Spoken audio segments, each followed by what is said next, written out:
एक बार हाथ की पांचों उंगली में आपस में झगड़ा हो गया। वो पांचों खुद को एक दूसरे से बड़ा सिद्ध करने की कोशिश करने लगे। अंगूठा बोला, मैं सबसे बड़ा हूं। उसके पास वाली उंगली बोली, मैं सबसे बड़ी हूं। इसी तरह खुद को बड़ा सिद्ध करने में लगे थे।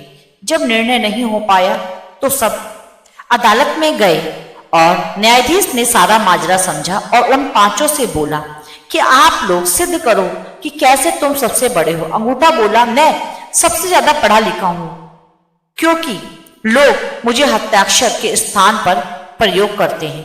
पास वाली उंगली बोली कि लोग मुझे किसी इंसान की पहचान के तौर पर इस्तेमाल करते हैं।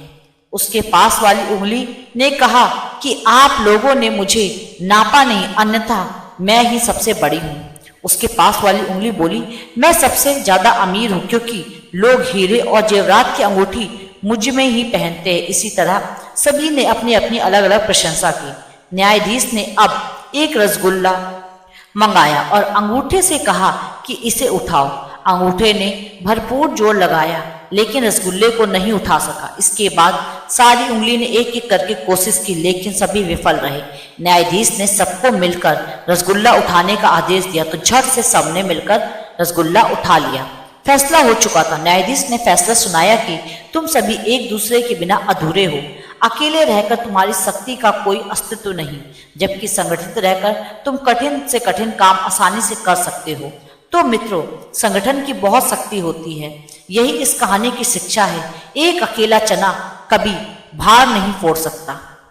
मित्रों, कई बार हमारे जीवन में ऐसा समय आता है जब हम परेशानियों से गुजर रहे होते हैं, लेकिन वो समय है जब एक इंसान की असली परीक्षा होती है।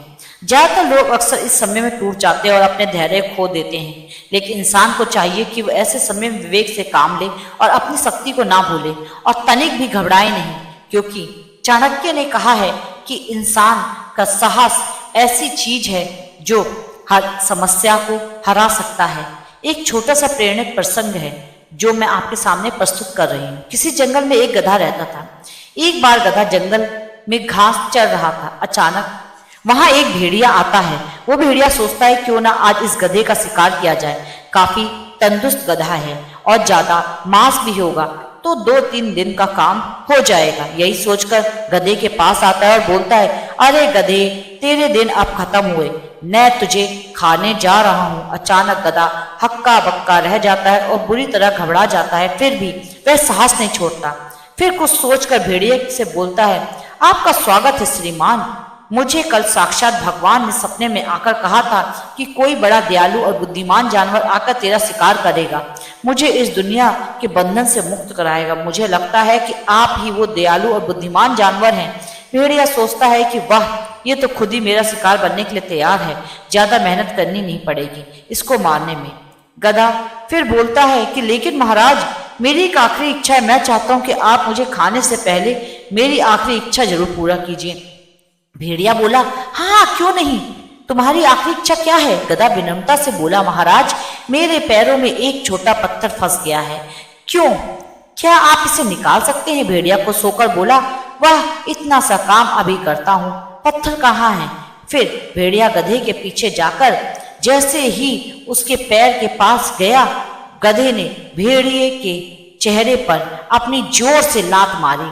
भेड़िया बहुत दूर जाकर गिरा। फिर उसके बाद गधा पूरी ताकत के साथ वहां से भाग निकला। भेड़िया देखता रह गया। मित्रों, ये एक कहानी मात्र नहीं, इस कहानी में आपकी बहुत सारी समस्याओं का हल छुपा है। आप चाहे तो भेड़िया रूपी परेशानियों के आगे हार मान सकते हैं या उन परेशानियों को अपने साहस के दम पर हरा सकते हैं। हर इंसान के अंदर कुछ ना कुछ विलक्षण जरूर होता है। परेशानियों तो जीवन में एक मुख्य हिस्सा है। कोई अमीर हो या गरीब, छोटा हो या बड़ा, परेशानियां तो सबको आती हैं और आपके अंदर जो साक्षात भी हैं, जो समस्या को हरा सकती है, बस जरूरत है तो हिम्मत दिखाने की, साहस से काम लेने की।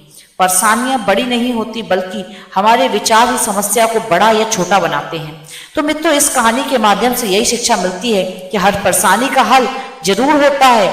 हम हिम्मत ना हारिए, विवेक से काम लीजिए।